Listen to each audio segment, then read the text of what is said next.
नमस्कार दोस्तों, आज की वीडियो में हम आपके लिए लेकर आए हैं कि भगवान कृष्ण ने क्यों किया था 16,108 रानियों से विवाह। तो आइए जानते हैं।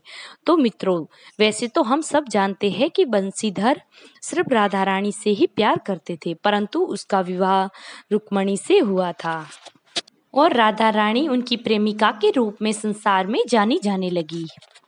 वही उनकी पत्नियों के बारे में कहा जाता है कि भगवान श्री कृष्ण की 16,108 पत्नियां थी। क्या यह सत्य है? तो आज हम इस वीडियो में इसी के बारे में जानेंगे। इस विषय को लेकर कई कथाएं प्रचलित है और लोगों के मन में इसको जानने की जिज्ञासा भी है। तो आइए जानते हैं कि श्री कृष्ण की 16,108 रानियां होने के पीछे की क्या वजह है। दोस्तों, यह बात सत्य है कि भगवान कृष्ण की 16,108 रानियां थी, परंतु सोचने वाली बात यह है कि इतनी सारी रानियां कैसे थी। तो इस बारे में बहुत ही कहानियां प्रचलित है, परंतु हम सबसे निकट की कहानी के बारे में जानेंगे, जो भगवत पुराण के अनुसार उनके स्कंद 10वें स्कंद में वर्णित है। इस कथा के अनुसार भगवान कृष्ण की मुख्य रूप से सिर्फ 8 पत्नियां ही मानी जाती है। ये निम्न प्रकार से है: देवी रुक्मणी, देवी जामवती, देवी सत्यभामा, देवी कालिंदी, देवी मित्रविंदा, देवी सत्या, देवी भद्रा और देवी लक्ष्मणा शामिल है। इन 8 से कृष्ण का विवाह अलग अलग परिस्थितियों की मांग की वजह से हुआ था।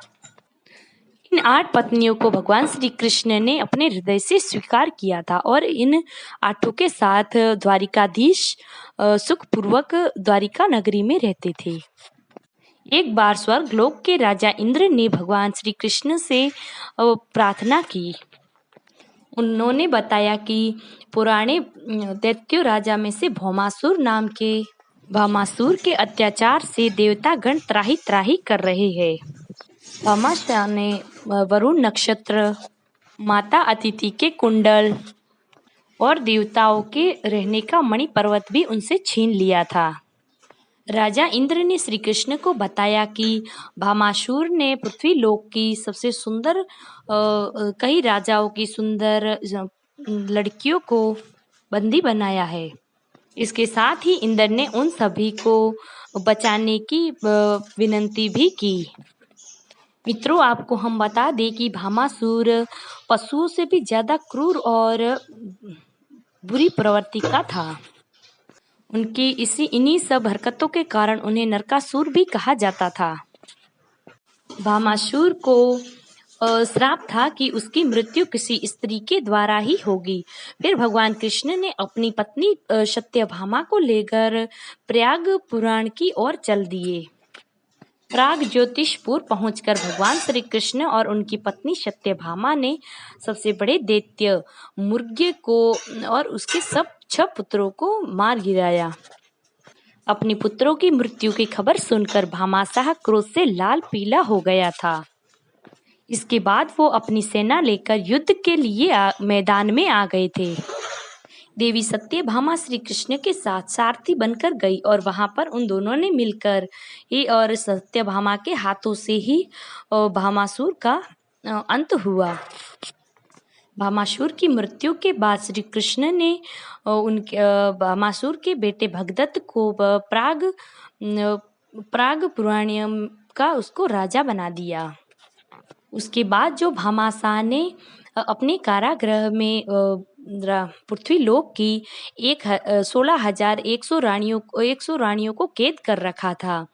फिर उनको भगवान श्री कृष्ण ने वहां से छुड़ा दिया, परंतु समस्या ये थी कि वो सभी कन्याएं भौमासुर द्वारा पीड़ित और बहुत दुखी थी। वो मन में ये सोचकर दुखी थी कि वो कलंकित है और उन्हें समाज अपनाएगा नहीं। भौमासुर द्वारा अपमानित और दुखी इन 16,100 कन्याओं को कोई भी अपनाने को तैयार नहीं था। फिर उन कन्याओं ने भगवान श्री कृष्ण से कहा कि हमारे जीने का सिर्फ हमारे पास 2 ही रास्ते हैं, या तो हम पूरी तरह से वेश्यावृत्ति को अपना ले और या फिर दूसरा ये है कि हम आत्महत्या करके अपने प्राणों को त्याग दे। फिर श्री कृष्ण ने उनकी बात सुनकर सभी 16,100 कन्याओं को अपनी पत्नी बनाने का आग्रह किया और घोषणा कर दी।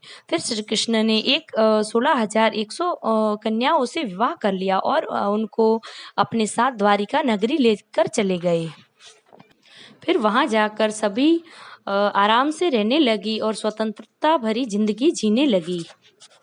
वो वहां पर भजन कीर्तन आदि करके सुखपूर्वक रहने लगी। भगवान श्री कृष्ण ने उन सभी को अपनाकर पटरानियों की जगह दी और वो सभी सुखपूर्वक वहां रहने लगी। लेकिन परंतु कभी उन्होंने उन सभी 16,100 रानियों से वैवाहिक संबंध नहीं बनाए। ये एक अलग तरीके का ही किस्सा है जो किसी की समझ के बाहर है। इस संबंध में एक पौराणिक कथा और भी प्रचलित है कि 16,100 ऋषियों ने भगवान श्री कृष्ण से विवाह करने के लिए तपस्या की थी। इसलिए उन्होंने अपने दूसरे जन्म में कन्याओं के रूप में विवाह किया और कन्याओं के रूप में जन्म लिया और श्री कृष्ण ने उनकी मनोकामना पूर्ण करने के लिए उन सभी 16,108 ऋषियों से शादी की, जिससे वो उनकी पत्नियां बन गई।